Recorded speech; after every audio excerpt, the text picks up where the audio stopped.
அன்பு என்பது ஒன்றன் தன்மை அமரரும் அறிந்தது அன்றால் அப்படின்னு கம்பர் சொல்கிறான். இப்போ அன்பை எத்தனை பேரால் புரிஞ்சிக்க முடியும் இல்லையா? அன்புன்றது உனக்கு புரிஞ்ச அன்பு ரொம்ப limited. You really don't know the depth and height of what love can be all about. அதனால் அன்பு என்பது பெற்று போடுகிற குழந்தை தான் அருள். அருள் எனும் அன்புயின் குழவி.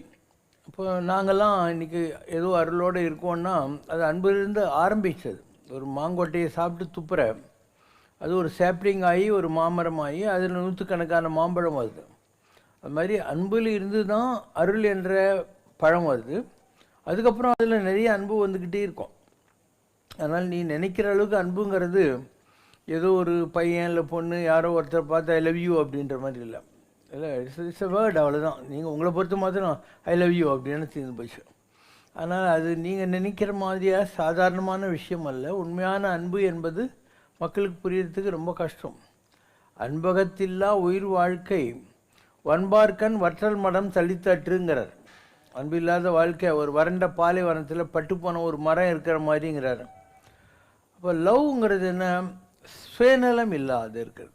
Love is equal to selflessness, சுயநலம் இன்மை. What is self is equal to lovelessness. அன்பு என்பது சுயநலமின்மை, சுயநலம் என்பது அன்பின்மை. ரெண்டும் பின்னி பிணைஞ்சிருக்கு. அப்போது எத்தனை பேரால் இந்த உலகத்தில் எந்த சுயநலமும் இல்லாமல் எல்லார்கிட்டேயும் கேர் பண்ணி ஷேர் பண்ணி வாழ முடியும்? ஏன்னா எல்லாத்துலேயும் தெரிஞ்சோ தெரியாமலோ ஒரு செல்ஃபிஷ் இது இருக்கும். நான் சிரிச்சா என்ன கிடைக்கும், இவங்ககிட்ட பழகினா என்ன கிடைக்கும்ங்கிற மாதிரி ஒரு வியாபாரம் இருக்குது. உலகம் பூராவும் இன்றைக்கு இருக்கிற அன்பு என்பது வியாபாரம். அதனால் உங்களுடைய அன்பு என்பது இன்னும் அந்த சப்ளைம் ஆயிட்ஸுக்கு போகல, பாசிபிள் இல்லை. ஏன்னா ஒரு சின்ன குடும்பத்தில் 4 பேர்கிட்ட அன்பாக இருக்கிறதே உங்களுக்கு கஷ்டமாக இருக்குது. ஹஸ்பண்ட் ஒய்ஃப் அடிச்சுக்கிறீங்க, எல்லாமே கொஞ்சம் கொஞ்சம் லிமிட்டேஷனுக்குள்ளே தானே மாட்டின்னு இருக்குது. It's not that you have really conquered love. அந்த மாதிரி பாசிபிள் இல்லை. அடுத்தது என்ன சொன்னோமா? அறிவு. அறிவினால் ஆவதுண்டோ பிரிதின் நோய் தன்னோய் போல் நோக்கா கடை. அறிவுங்கிறது என்ன? மற்றவங்க கஷ்டத்தை நம்ம கஷ்டமாக நினைக்கிறது. காலில் அடிப்படுது, உடம்பெல்லாம் துடிக்குது. நாக்கில் சாக்லேட்டு லட்டு சாப்பிட்றோம், உடம்புக்கெல்லாம் அதனுடைய டிரான்ஸ்ஃபர் ஆகுது. அந்த மாதிரி மற்றவங்களுடைய கஷ்டத்தை தன் கஷ்டமாக நினைக்கலைன்னா அறிவுக்கு வேலையே கிடையாது. ஒன்று. ரெண்டாவது, அறிவு அற்றம் காக்கும் கருவிங்கிறார் திருவள்ளுவர். அற்றம் காக்கும் கருவின்னா இந்த உலகத்தில் இருக்கிற எல்லா விஷயங்கள்லேருந்தும் உன்னை இன்சுலேட் பண்ணுறது, உன்னை ப்ரொடெக்ட் பண்ணுறது.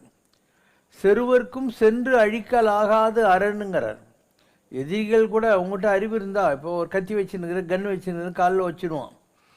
அறிவு இருந்தால் யாரும் உங்கள்கிட்ட இருந்து பிடிக்க முடியும்? செருவருக்கும் சென்று அழிக்கலாகாது அரண். இப்போ அறிவுக்கு 1000 டெஃபினேஷன் இருக்குது. தொட்டனை தூரும் மணற்கேணி மாந்தர்க்கு கற்றனை தூரும் அறிவு. ஒரு ஊற்று சொரக்க சொரக்க தண்ணி ஜாஸ்தியாக இருக்கும். அந்த மாதிரி நீ படிக்க படிக்க சிந்திக்க சிந்திக்க உனக்கு அந்த அறிவு வளர்ந்துக்கிட்டே இருக்கும். And people have not tried all this thing. நிறைய படிக்கணும், நிறைய விஷயம் தெரியும், நிறைய சிந்திக்கணும், அப்போ நிறைய விஷயம் தெரியும் இல்லையா? இந்த மாதிரி அந்த அறிவை நாம் முழுதுமாக புரிந்து கொள்வதற்கும் அதை பயன்படுத்துவதற்கும் கூட நம்மக்கிட்ட லிமிட்டேஷன் இருக்குது. நீங்கள் ஏதோ ஒரு ஏபிசிடி இல்லை 1 to 100 16வது வாய்ப்பாடு படித்த உடனே அதெல்லாம் அறிவுன்னு நினச்சிக்கிறீங்க. இதெல்லாம் அறிவுகளை வரவே வராது. அறிவுங்கிறது வேறு, பட்டறிவுன்னு ஒன்று இருக்குது. பட்டறிவு என்னென்னா எக்ஸ்பீரியன்ஸ். ஒரு விளக்கில் கை வைக்கக்கூடாது அப்படின்னு சொல்கிறாங்க. ஆனால் கட்டாயம் நீங்கள் எப்பயோ கை வச்சுருப்பீங்க, உங்கள் கை சுட்டுன்னு இருக்கும்.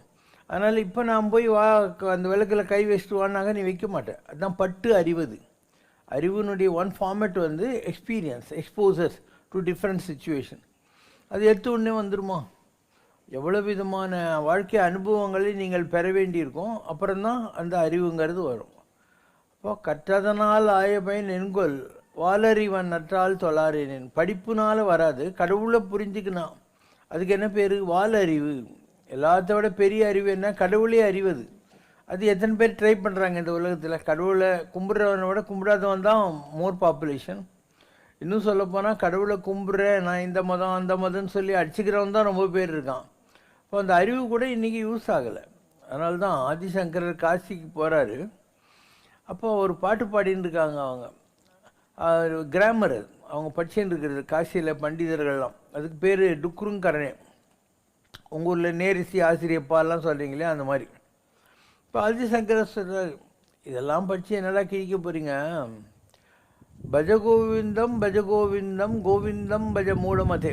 கோவிந்தா கோவிந்தான்னு சொல்லுங்களா, இல்லைன்னா நீங்கள் முட்டாள்கள் போல் இதெல்லாம் கற்றுன்னு கிராமரை கற்றுக்கிட்டு என்ன பண்ண போகிறீங்க? நகி நகி ரட்சத்தி டுக்குன்னு கண்ணன், நீ படிக்கிற கிராமரெல்லாம் உனக்கு உதவ போகிறது இல்லை அப்படின்னு அர்த்தம். ஆனால் அறிவும் ஒரு லிமிட்டேஷனில் வந்து சேர்ந்துடுது. மூணாவது என்னமோ அனுபவம் நல்ல ஆசான். பட்டு எல்லாருக்கும் எல்லா விதமான அனுபவங்களும் கிடச்சிடுமா? ஒரு கிராமத்தான் இருக்கான், அவன் ஏதோ சாப்பிட்டானா, வயலுக்கு கீழுக்கு போனானா, அந்த கிராமத்திலே இந்த அடுத்த ஊர் கூட பார்க்காத செத்து போகிறவனே நிறைய பேர் இருப்பான் இல்லையா? அனுபவம்ங்கிறது அடைய வேண்டிய விஷயம். Experience is something which you have to experience. இப்போ எத்தனை பேருக்கு அந்த மாதிரி எக்ஸ்போசர் கிடைக்குது? அதுக்கு நிறைய ஜனங்களை பார்க்கணும், நிறைய படிக்கணும், நிறைய ட்ராவல் பண்ணணும், வாழ்க்கையில் நல்லது கெட்டது எல்லாத்தையும் வந்து அனுபவங்கள் மூலமாக தெரிஞ்சுக்கணும். அந்த அளவுக்கு அதுக்கும் வந்து ஸ்கோப் ரொம்ப பெருசு. அதனால் your environment or your upbringing limits your exposure. சின்னதாக ஏதோ கிராமத்துலேருந்து அப்படியே செத்து போகிறது மாதிரி இருப்பான். இல்லை கொஞ்சம் பேர் கிராமத்தில் படித்து அதுக்கப்புறம் சிட்டியில் வந்து வேலைகளே செய்கிறாங்கன்னா கொஞ்சம் ஜாஸ்தி இருக்கும். ஒரு ஊர் உலகமெல்லாம் சுற்றுறாங்கன்னா அவங்களுக்கு கொஞ்சம் அறிவு ஜாஸ்தியாக இருக்கும். அண்டு நீ எந்த மாதிரியான ஒர்க்கில் இருக்கியோ அந்த ஒர்க் கனெக்டடான அனுபவங்கள்ங்கிறது ஒன்று, இந்த உலக சம்மந்தப்பட்டது அனுபவங்கள்ங்கிறது ஒன்று. நீ படிக்கிறதுனாலையும் பார்க்கறதுனாலையும் சிந்திக்கிறதுனாலையும் வரக்கூடிய விஷயங்கள் வேறு. அதனால் இந்த மூணுமே வந்து அவங்கவுங்களுடைய லக்கை பொறுத்து அவங்கவுங்களுடைய அப்ரிங்கிங்கை பொறுத்து கிடைக்கக்கூடிய விஷயங்களே தவிர இது ஏதோ ஒரு பேக்கேஜ் கிடையாது.